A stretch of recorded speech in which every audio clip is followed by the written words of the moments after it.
I felt my chest give out that morning, not from the pain, but from the silence. He'd gone viral overnight, and I was still lying here, staring at mold on the ceiling, in this house we once swore we'd leave behind. My name is Danielle, and this is the story of how I gave up my surgery, the only thing that could have saved me, so he could chase a dream. And once he made it, he vanished. Before we dive in, if this story moves you, drop a comment letting us know where you're watching from. And if you haven't already, hit like, subscribe, and turn on the bell to keep the stories coming your way. Just a heads up, we don't just share stories here. We invite you to experience them. There's a little quiz at the end, just for fun. It's our way of saying thanks for watching closely and spotting the subtle moments others might miss. Be the first to answer. Don't let someone else steal your spotlight. So here's how it all started. We lived in a crooked little house on the edge of Indianapolis, the kind that shudders when trucks roll by and smells like old rain. There were water stains on the ceiling and a front porch step you had to skip unless you wanted a twisted ankle. But to me, it was home, because he was there. Ethan. My Ethan. We met in community college. He was quiet, wore chipped glasses, and had this half smile like he knew something the rest of us didn't. He wanted to be a game developer, one of those indie geniuses who wrote code at midnight and pulled magic from pixels. I believed in him before the world did. My name is Danielle, by the way. Just an ex-barista with a busted spine and a whole lot of hope. I'd been on the wait list for spinal surgery for 6 months. The pain was getting worse, shooting down my legs like sparks every time I stood for more than 5 minutes. The doctor finally called. I had an appointment in 2 weeks, but we didn't have enough for both the surgery copay and Ethan's laptop, the one he needed for the big tournament. He said it was an online coding challenge. Winner gets 10 grand, he told me, eyes burning with hope. It could change everything, Danny. He called me Danny when he wanted something. So I canceled the surgery, sold my old bike, and bought him the damn laptop. I watched him unwrap it on the stained kitchen table. He cried. I smiled like my back wasn't screaming at me. That night, I fell asleep on the floor because the mattress hurt too much. He didn't notice. Days passed. He coded nonstop. 3 weeks later, Ethan won $10,000. Then $20,000 from a sponsor. Then his game blew up on TikTok. Hundreds of thousands of downloads. And I was still here. Same house, same pain. Same mattress that hated my spine. He started disappearing. First it was meetings, then interviews, then a new apartment in Chicago, just for work stuff. No visitors allowed. I texted, called, nothing. One night I opened Instagram and saw him at a launch party, wearing a suit I couldn't afford in 10 lifetimes, with someone else holding his arm. The caption read, "From basement coder to rising star. Never forget where you came from." Never forget? He forgot me. I'm Danielle, the woman who skipped her surgery, slept on the floor, and gave him her last shot at walking again, all for his dream. Now I sit here, in this broken house with holes in the walls and dreams in pieces. And all I want to know is, did he ever think of me when the cameras started flashing? I stopped asking that question out loud after the first month. At first, I left him voicemails, short, hopeful ones. "Hey Ethan, just checking in. Hope the launch went well." Then they turned into longer ones, pleading ones. "I'm not mad. I need to know what's happening. Are we okay?" He never called back. I used to keep track of his replies, or the lack of them. It's funny how silence can sound louder than any fight we ever had. When you've built your life around someone, when their dream becomes yours, it's terrifying to realize they didn't do the same for you. One afternoon, I heard the mail slot rattle. I shuffled over in socks I hadn't washed in days and found a letter with my name on it. Danielle McRae, typed. No return address, Just my name and a Chicago postmark. I tore it open with shaking fingers. It was a check. $2,000. No note, no explanation. Just the check. I stared at it like it was a stranger's face. I didn't cry. Not then. I just folded it up, slid it back into the envelope, and tucked it into the junk drawer beneath expired coupons and a broken flashlight. That money wasn't kindness. It was a receipt, a quiet way of saying, this should cover your silence. But I wasn't looking for money. I wanted something you couldn't fold into paper. I wanted recognition. I wanted him to look back and say, you mattered. My name is Danielle, and I was the woman behind his story, but never inside it. The doctor called again. Another opening. Another surgery date. I almost said yes. But when I looked around, at the cracked ceiling, the empty couch, the silence that had settled like dust on the furniture, I realized something. Even if the surgery fixed my spine, it wouldn't fix what he broke. Pain changes people, not just the kind that screams from your nerves, but the kind that builds in your chest like smoke, slowly suffocating everything soft inside you. That kind of pain doesn't go away with anesthesia. The surgery wouldn't make me walk back into his life. And honestly, I wasn't sure I wanted to. But still, I didn't cancel the appointment. I let the date sit on my calendar, like a lit match no one wanted to hold. Weeks passed. Sometimes I watched his interviews online, those tech podcasts where the host wears a hoodie and calls every guest a genius. Ethan would smile that same half smile. He'd talk about failure, about perseverance, about sacrifices. Not once did he say my name. Not once. He talked about growing up in a small town, about being broke, about eating dollar ramen. But there was no mention of the woman who gave up surgery, who bled hope into a broken house so he could have a future. Me. Danielle. Then came the envelope. A thick one, delivered by hand. Inside was an invitation.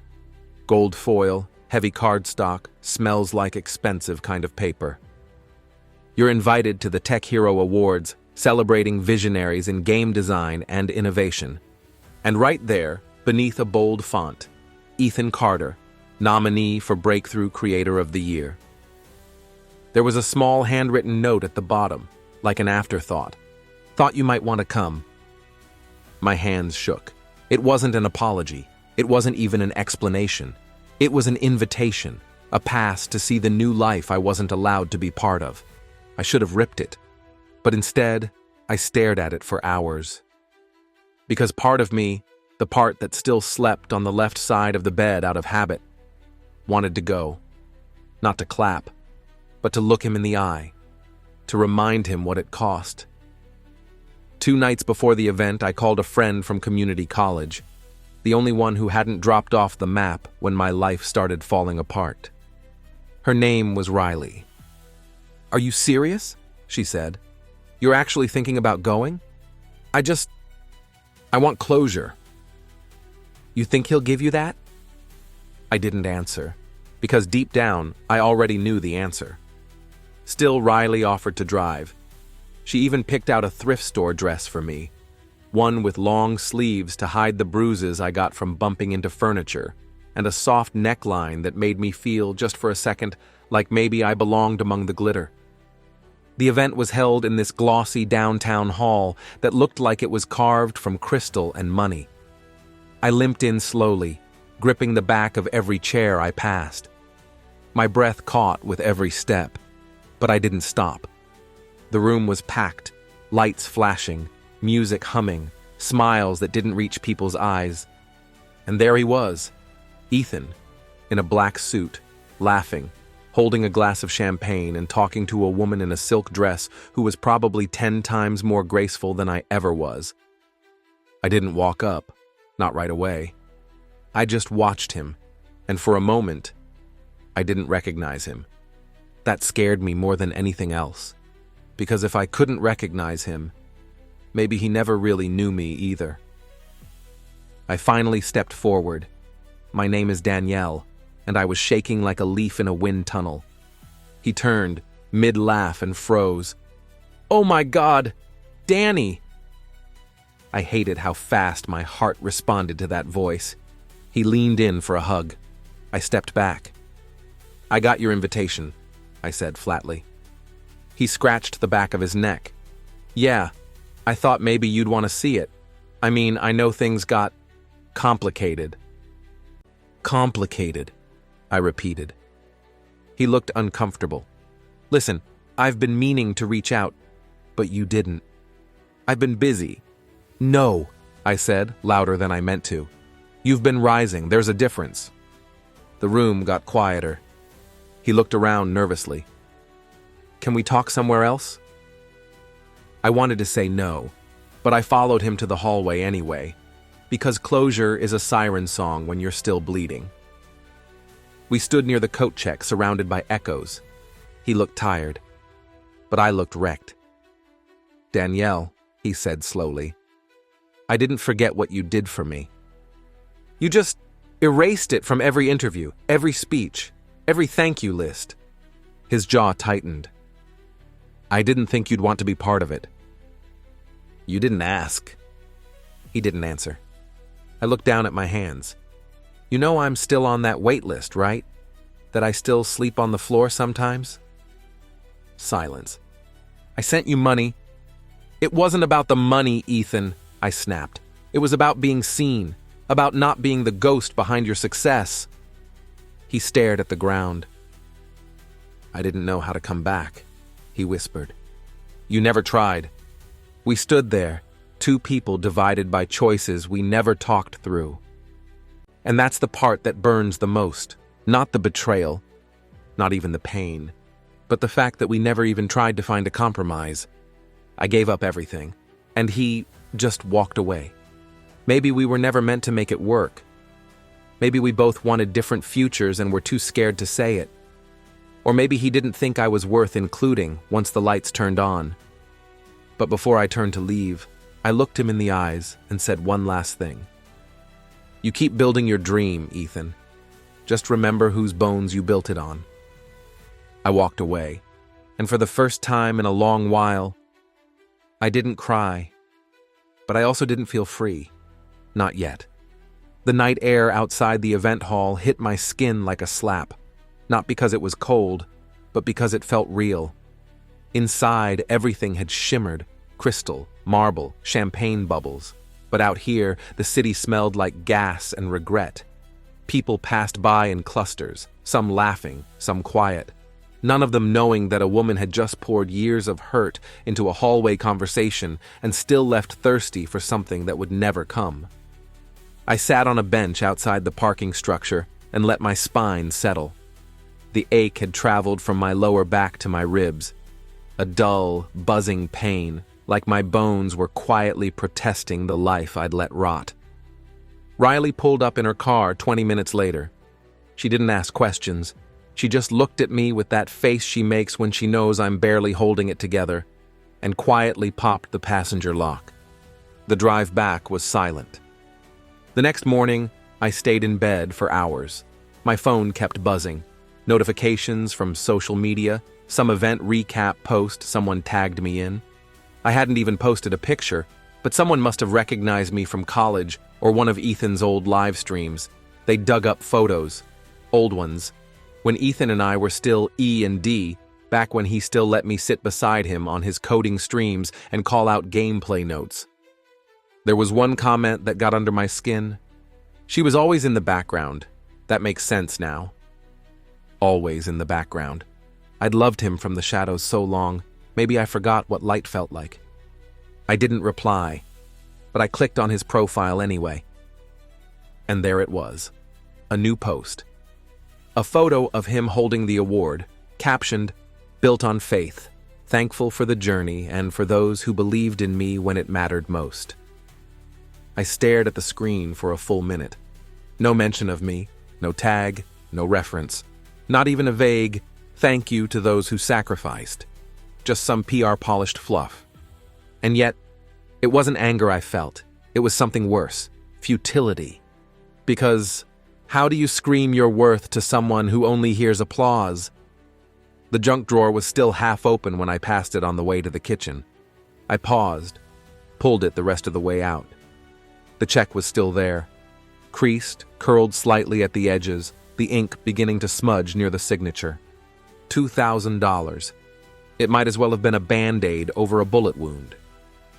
I picked it up, stared at it for a while, then I ripped it in half. And again. And again. Tiny pieces like confetti. The kind no one throws for women like me. I sat down at the table and laughed. Not a joyful laugh. The kind that slips out when you've run out of tears and there's nothing left but disbelief. I'd missed my surgery. Endured pain that turned into permanent damage. Given up not just my health, but my time, my energy, my soul for someone who didn't even have the decency to speak my name when the lights turned on.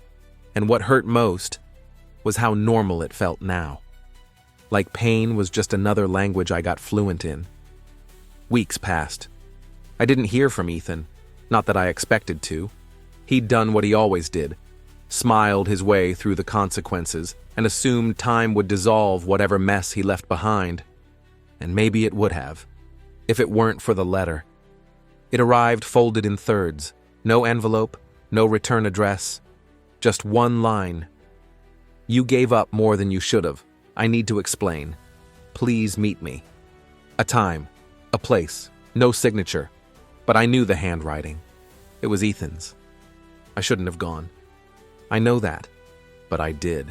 Because that part of me, the part that still wondered what could have been salvaged if we'd just talked sooner, still wanted to believe people can surprise you, even when they've already disappointed you 100 different ways. The place was a diner just off I-65. We used to go there in college, late nights, cheap coffee, homework piled between pancakes and fry baskets. I walked in and saw him instantly. Same slouched shoulders, same nervous tapping on the table. He looked up when I approached. No smile, just eyes that looked tired in a different way. Danielle. My name again, like a bell he barely remembered how to ring. I don't have long, I said, sliding into the booth. I know, he said quietly. I needed to say something. Say it. He looked down at his hands. There's no version of this that makes me look good. I'm aware. He winced. When things took off, I got scared. Of you. I blinked. Scared of me? Not you exactly, but what you reminded me of, where I came from, how I couldn't have gotten there without hurting someone. I didn't want the audience to know that. I didn't want to remember it either. I sat there stunned. So you cut me out of the narrative because I made you feel guilty? He nodded slowly. Guilt, I repeated, almost choking on the word. That's what I was to you? A symbol of guilt? No, he said fast. I mean, yes, but not only. You were everything. That's what made it harder. I swallowed hard. Then why didn't you fight for us? Even once? He looked at me, tears lining his eyes. Because I thought I didn't deserve to. There it was. The truth. Not maliciousness. Not cruelty. Not even forgetfulness. Cowardice. Plain, raw, paralyzing cowardice. He hadn't tried to compromise, to communicate, to show up, because he didn't think he was worthy of the person who'd sacrificed everything for him. And I had waited in the wreckage of that decision, hoping he'd come back with courage he never had. We sat in silence after that. Our drinks arrived. I didn't touch mine. Finally, I stood up. You were wrong, Ethan. You didn't need to be perfect. You just needed to be present. He didn't stop me this time. I left the diner with more questions than I came in with. Not about what had happened, but about who I was going to be next. Because the woman who sat in that booth was not the same Danielle who'd once slept on the floor so a man could chase a dream. She was tired, but not finished. And as I limped down the sidewalk, spine flaring like it always did, I felt something strange in my chest. Not quite peace, but space. Space where grief used to live. Back home, I pulled out my old planner. Surgery dates were still circled in red. Another call had come in the week before. One more slot, one more chance. And this time, I said yes, not because I thought Ethan would come back, but because I was finally ready to walk forward without looking back. I made a note to call Riley and tell her the news, but just as I was about to close the book, I noticed something odd. Tucked between the pages, a sticky note I hadn't seen in years. Faded, wrinkled. It was Ethan's handwriting. Don't ever stop being the reason I believe in better things. I stared at it for a long time. Then I tore it out, folded it once, and slid it into my wallet. Not as a reminder of him, but as a reminder of me. And that's where I'll leave you, for now. Not every sacrifice comes with applause. Not every love story gets a second act. Sometimes, the hardest thing in life isn't the pain. It's realizing the person you gave everything to was never willing to meet you halfway. But healing isn't about getting back what you lost. It's about reclaiming what you still deserve, even if no one claps when you do. If this story made you feel something, if you saw yourself between the lines, leave a comment and tell us where you're watching from. Like, subscribe, and turn on the bell so you don't miss what happens next. Because here at Fiction Echoes, we don't just tell stories, we uncover what they leave behind. Thank you for watching. See you in the next chapter. Quiz. How many times did you hear the name Danielle?